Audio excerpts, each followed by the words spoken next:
presidente Daniel Noboa envió a la Asamblea Nacional un nuevo proyecto de ley económico urgente para enfrentar el conflicto armado interno. Este propone el incremento del IVA del 12 al 15%. ¿Con esta medida se desincentiva el consumo o se dinamiza la economía?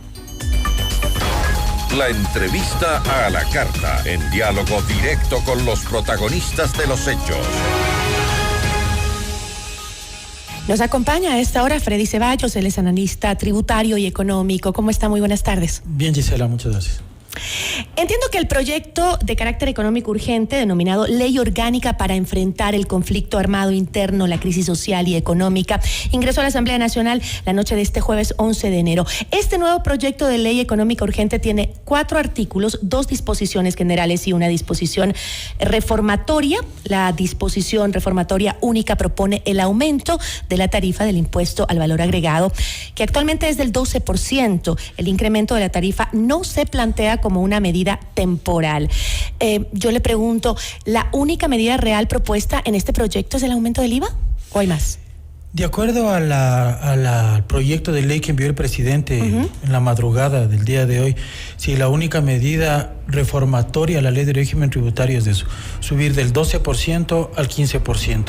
Y si podemos revisar cuál es el antecedente para realizar este cambio en el impuesto al valor agregado, es sustancialmente poder cubrir esta guerra interna que estamos viviendo. Hace referencia también a este déficit presupuestario que está incluido, pero considerando cuál es el momento que está viviendo actualmente el país, está orientado hacia cubrir esa guerra interna y todo lo que es armamento, equipamiento. No está muy detallado, lastimosamente, Gisela, en qué va a ser utilizado este dinero. Le escuchaba hace un momento a la presidenta de la Cámara y me pareció algo tan reflexivo y tan sesudo el hecho de que el gobierno nacional pueda decirnos a los ecuatorianos cuál es el propósito puntual de este impuesto, inclusive para mañana poder revisar que efectivamente el sacrificio fiscal que una vez más estamos haciendo a los ecuatorianos y que en su mayor parte entendería que estamos de acuerdo, ¿a dónde va a ir? ¿Cuáles van a ser los resultados en el corto, en el mediano y en el largo plazo? Total transparencia. Debería ser, porque esa es la obligación tanto de un mandatario que requiere este apoyo temporal como el nuestro, inclusive para ajustarnos un poco más o mucho más de lo que ya estamos. Pero ¿tiene lógica tributaria este incremento cuando vemos que el consumo se está viendo reducido por la falta de seguridad del Estado? Es decir, o sea, lo que yo le decía a la entrevistada a María Paz Gervis, presidenta de la Cámara, le decía, solo basta salir a la calle y te das cuenta que hay locales cerrados, que solo ya no ves la misma cantidad de personas caminando o la misma cantidad de autos circulando. Gisela, le puedo comentar respecto a lo que ya pasó en un determinado momento hace 2 gobiernos, considerando la catástrofe natural que existió cuando hubo el incremento del impuesto al valor agregado. Sí, la reacción, acción-reacción que existe el momento del incremento del IVA, más allá de que podamos seguir diciendo, que de paso es cierto, que el impuesto al valor agregado en el Ecuador es de los más bajos de la región. Sí, el gobierno seguramente debió haber medido también que va a haber una contracción de consumo, entonces no podríamos esperar esos 1.305 que son tan puntuales y tan exactos que saque el 1.306. Sí, bueno, 5 algo es bueno, okay, 1.306. 1.306 millones de recaudación. Yo me pongo a reflexionar sin tener una calculadora aquí. Eso sería siempre y cuando el consumo ya bajo que estamos experimentando actualmente en todo el mercado económico se mantenga. Y por otra parte, no van a ser 1.306 o 1.305, porque esta ley conceptualmente y de acuerdo a lo que dice la ley debería entrar en vigencia desde el mes de marzo. Vamos a ver qué pasa. De acuerdo con lo que dice usted. Vamos a ver afuera qué pasa en la calle, vamos a ver si usted y yo y todo el pueblo ecuatoriano en realidad puede salir y va a consumir en proporciones similares o mayores. Además que eso no logra cubrir la brecha fiscal, porque la brecha es de 6.000 millones, entiendo. Entonces tampoco es que logre cubrir. ¿Existen otras medidas que podrían, por ejemplo, cubrir ese mismo monto o más? Gisela, yo tengo aquí un análisis muy general de este déficit, que en realidad son 5.000 millones, y para llegar a los 6.000 que debería incrementar, que el Ecuador va a dejar de recibir cerca de 800 millones referentes a la no producción del cuarto bloque del Yasuní. 800 más del ITT, más 500 millones, que significa desmontar toda esta estructura, más menos mal contados son 6.300 millones de déficit. La amnistía tributaria, que también la planteó en la ley anterior, probablemente llegaría a recaudar 900 millones, lo cual, desde el punto de vista nuevamente matemático, lo dudo, porque esos 900 millones habrá que saber si todos esos contribuyentes aún están con vida tributaria para acercarse y pagar. Otro tema importante que el gobierno, yo creo que con justa lógica de administración fiscal, cambió y varió, es mantener en el 3.5% el ISD, que eso le dará aproximadamente unos 300 millones de dólares adicionales que ya pensaba no recibirlos. Y ahora que comentó también hace no mucho el ministro de Finanzas que va a realizar una venta de oro. No hablemos del capital, hablemos de cuánto va a generar esa utilidad en la venta del oro, es aproximadamente 300 millones. Entonces sigamos sumando y restando, este déficit fiscal se ve disminuido en un valor pero casi irrisorio. Parece que es un hueco negro que no podemos tapar. Que fue culpa del presidente actual o del anterior, eso no importa, porque lo que en realidad importa, y hay que preguntar desde el punto de vista de medidas coyunturales, en realidad el gobierno qué medidas está tomando para poder rever esto. Tampoco pensamos y pretendemos que en 15 meses un gobierno transitorio dé una vuelta o tape todo este hueco fiscal que se ha ido generando durante tantos años. Pero lo que sí requerimos como ciudadanía es saber qué medidas coyunturales, repito nuevamente, va a tomar en proporción a incentivar ese empleo. Ahora, ¿no le parece a usted un poco contradictorio que en la anterior reforma tributaria se condonó intereses para grandes deudores como las corporaciones gigantescas de algunos sectores, y ahora se quiere incrementar la recaudación con un impuesto que afecta directamente a la población en general? ¿Sabe que me parece totalmente contradictorio, inclusive antitécnico, tomando en cuenta que el movimiento económico de un país es el que genera por default la generación o incremento de todos los demás impuestos? Por ejemplo, entre más movimiento existe en la economía, va a haber conceptualmente más utilidad y por ende va a haber mayor impuesto a la renta. Hablando de impuestos directos, hablemos también que cuando existe una reactivación económica de un país, lo que existe y a lo que tiende la empresa privada es de incrementar puestos de trabajo. ¿Qué significa puestos de trabajo formales? Significa mayores aportaciones al Seguro Social, mayor sustento al número de ecuatorianos ya jubilados. Entonces, yo no sé si eso entre usted y yo, que no somos ni aspiramos a ser mandatarios de la República, se nos hace en algo mínimamente requerido para poder reactivar una economía que se encuentra con un déficit tan grande. O es que me preguntaría yo que a lo mejor un presidente en un periodo de transitorio tan corto está tomando decisiones más políticas en perspectiva de la siguiente etapa gubernamental, o está tomando realmente... ¿Le parece políticas? Porque siempre se ha dicho que subir el IVA es lo peor, es un harakiri que te estás haciendo políticamente. Ahora, Gisela, pero ahora yo diría de alguna forma obligado por las circunstancias de esta guerra interna. Usted comentaba hace un momento lo de este canal de televisión.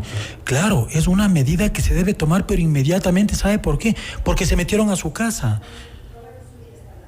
Vamos a ir, le voy a interrumpir porque justamente estamos enlazados con TC Televisión, en donde está el presidente de la República y el secretario de Comunicación solidarizándose con los funcionarios de TC Televisión Guayaquil. Vamos a enlazarnos con la señal en este momento para escuchar las palabras. Habla Roberto Izurieta, secretario de Comunicación. Difíciles, el país lo vivió pensando en los familiares, sus hijos, sus padres. Y esa era la primera preocupación. Asimismo, vimos y estábamos al tanto de una operación heroica, profesional, de parte de la policía, que acompañando ese riesgo de la vida, entraron en una operación que no tenemos otra expresión que agradecimiento.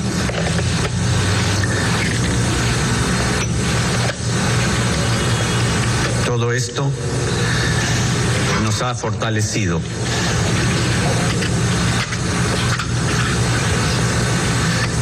Nos ha fortalecido como nación. Nos ha fortalecido en una causa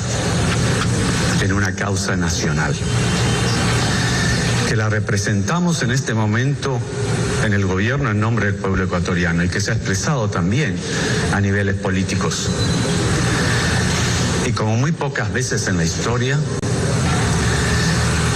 todas las fuerzas políticas en la Asamblea, los tres poderes del Estado, se unieron ante esta causa, inspirada en esta lucha necesaria, en la cual estamos convencidos que estamos pidiendo al pueblo ecuatoriano, a la Asamblea y a las Cortes todos los instrumentos que necesitamos para defender y salvaguardar la vida de los ecuatorianos. Este es un cambio profundo que lo han hecho los ecuatorianos y que todas y todos ustedes que sufrieron en este día, como han sufrido tantos durante tantos años, no nos puede quedar la más mínima duda que sea cuán difícil sea este proceso, lo hemos comenzado y vamos a salir victoriosos, porque lo que nos hace más fuerte es la unidad y la fuerza de la convicción. Muchísimas gracias a todos ustedes. Muchísimas gracias. Saldremos victoriosos de este conflicto, dice el secretario de Comunicación Roberto Izurieta desde los estudios de TC Televisión, donde acompañaba al presidente de la República, Daniel Noboa, en su recorrido. El presidente se retiró con su seguridad para evitar más conflicto. La seguridad, entiendo que pidió que mejor se retire de TC Televisión, y se quedó el secretario de Comunicación también con el gobernador del Guayas, Alberto Molina, visitando las instalaciones de TC Televisión y solidarizándose con sus funcionarios. Nosotros seguimos aquí en entrevista con Freddy Ceballos, analista tributario, conversando sobre esta ley económica urgente para enfrentar justamente el conflicto armado interno. Freddy, una pregunta se me quedaba que sí me parece importante, y es, no tiene un plazo fijo este 15% que propone el presidente de aumento al IVA. Es decir, para cambiarlo habría que presentar una nueva reforma tributaria. Así es. Efectivamente es de eso, Gisela, que el cambio no se ve o no se propone desde el Ejecutivo para que sea algo temporal. El cambio se lo propone en forma definitiva, y claro, si mañana habría que hacer algún cambio, habría que reformar nuevamente la ley de régimen tributario interno. Uh-huh. Sin embargo, Gisela, yo le quería comentar algo adicional respecto a su pregunta que se me quedó pendiente, y usted me decía cuáles son las opciones adicionales que puede tener el gobierno, ¿sí? Considero que que existen dos posiciones claras, beneficiosas para disminuir también ese déficit que actualmente maneja el gobierno. La una, y que ya se le escucha muchísimo en la calle, es la focalización del subsidio a los combustibles. Uh-huh. Es una necesidad que se la requiere desde todo punto de vista. Y algo adicional que también deberíamos evaluarlo en la práctica es: el sector bancario ha generado un margen de utilidad bastante diferente o bastante beneficioso en todo este tiempo en el cual el país se encuentra en un default de emergencia financiera. Entonces, gravar un impuesto probablemente al sistema financiero bancario no sería desatinado. O la otra, dentro del sistema financiero mismo, considerando que ese superávit que genera este sector obedece a tasas bancarias y a costos bancarios, a lo mejor mejor desde el gobierno lo que se debería hacer es impulsar que el sector bancario canalice y oriente estos créditos bancarios con una mejor tasa para que disminuya su utilidad a cierto tipo de lugares o cierto tipo de áreas de la sociedad, principalmente productivas, que ayuden a la generación del movimiento de la economía y vayan de la mano de la generación del empleo. O sea, Gisela, sin querer tener toda la receta para poder dejar en cero. Hay alternativas y estamos completamente convencidos que el gobierno puede llegar a tomarlas de forma independiente y definitiva, considerando que inclusive su relación, su correlación con la Asamblea actualmente es bastante beneficiosa por la coalición que tiene con los otros partidos. Seguramente esa es una de las razones por las que introdujo ahora esta reforma, justamente esta nueva ley, con esta medida, justamente porque tiene la popularidad y el apoyo. Sin embargo, ya las bancadas que han sido cercanas al gobierno, afines, pues ya dijeron que no lo van a apoyar. Es más, presentaron algunas alternativas como las que usted menciona. Exactamente. Bueno, yo le agradezco muchísimo por habernos acompañado, Freddy. Muchísimas gracias.